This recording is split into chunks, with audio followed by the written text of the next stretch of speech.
Hi everyone, this is Jiggy, a portrait and wedding photographer from the Philippines, and welcome to the channel. So welcome once again to my small home studio, and for you guys who are new to the channel, this is a relatively small shooting space of 2 meters wide and 3.5 meters deep. However, today I think we're gonna go a little bit over because we're gonna be testing out a new backdrop also from Studio Clot. Now this is the box lighting that I was referring to in my intro, but before we discuss this, let's talk about the backdrop that I will be using today, and it's this one. This is a new hand-painted backdrop from Studio Clot. This is 7 feet wide and 9 feet long, and it is absolutely beautiful. So join me as I set this one up. Basically, I just need to put this on the floor, lift it up, and clamp it on my stand like so. Now, of course, I might fast forward this so that you guys don't get bored, but generally, it is a one-man show. It can be done by one person.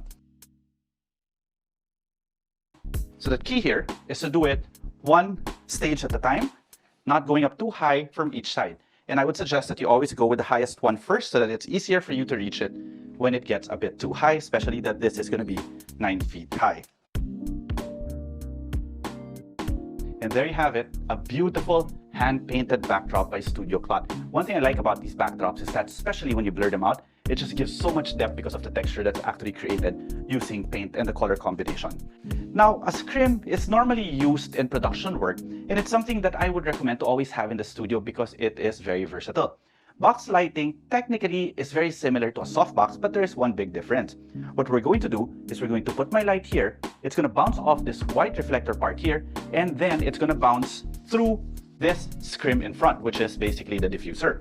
So what happens is that you get light, let me put it sideways this way, you get light coming from here that's bounced off this white material which already softens the light. And the moment it bounces off here, it spreads the light, and you get a very big light source going through this fabric here, therefore creating beautiful soft light that mimics that of a window. So what light will I be using? Well, it's actually here. I will be using an ordinary speed light. This is a Sony f60RM version 2 on the Magmod Mag Shoe. So what I'll do is I'll put it here using basically just a Manfrotto arm so that I can control where this direction will be, like so. Having it like this, I can make it go through here, bounce through here, and then give a beautiful soft light, as I said. The camera that I'm going to be using today is my Sony a7R Mark V with a 50mm 1.2 GM because I want to do a half-body shot. Now, I chose the 1.2 GM thinking that I want to blur out the background, but as you can see, the backdrop is just so beautiful also that I want to see the textures in the background. So this time, I think I want it to be in focus also. Therefore, my settings will be 1/250 f5.6 ISO 100. Now you can see my phone right here. It is actually recording a live feed from my camera using this one. This is the new Axoon See-Me Go. It allows me to connect my camera via HDMI. Then from here, it connects via Lightning. Therefore, I can record everything that my camera is seeing. Thus, all the images you will be seeing from here on end will be straight out of camera. Absolutely no editing will be done until maybe the very end where I will show you the edited photos.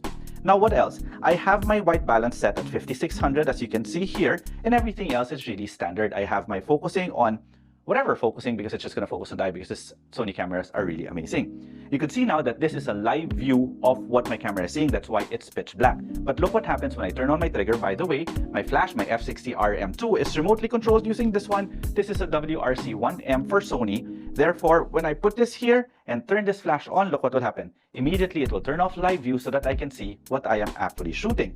So, I guess with that out of the way, it's time for me to call in my wife, Coco, who will be my subject for today. Come on in, babe. Hi, babe. As usual, you look fantastic. So you know what? Let me go through this entire lighting setup again. You can see here, this is box lighting right there. So the light is basically facing this white area here that's going to bounce again on this white portion, then go through the diffuser panel in front, therefore giving us a beautiful directional window light. Yes, this can be done with a softbox. However, with standard softboxes, you see this, babe, right? When we talk about it, standard softboxes will have a light shine through the diffuser. Even if it has an inner diffusion panel, there will still be a hot spot. This one technically removes those hot spots, giving you a nice even light. That's why Coco's outfit is like this, because we want it to be as soft as possible, as casual as possible. Now, it actually looks good right now, but since we have beautiful existing ambient light in the studio, we can actually use that ambient light to our advantage. You could see the images that we're taking, there's a little bit of contrast, which I really don't mind. However, I always like controlling my shadows. So if I'm going to control my shadows, I can bring in my ambient light now just by merely adjusting my shutter speed. So this is what I'll do. I'll turn off my flash again, and then I will adjust my shutter speed maybe to about 1/60. Now at 1/60, you could see we have a lot of, well, not really a lot, but we have light leak on this side of her face. The light is coming from this side, lighting the short side of Coco's face. Therefore, this light opens up the shadows. So let me turn on my flash again, and look at that. It's just so surreal. There's a hint of contrast there. Maybe slightly, I'll make it 1/100 just to get that nice contrast, because contrast will give you beautiful texture and it's going to give you that depth, that 3D depth.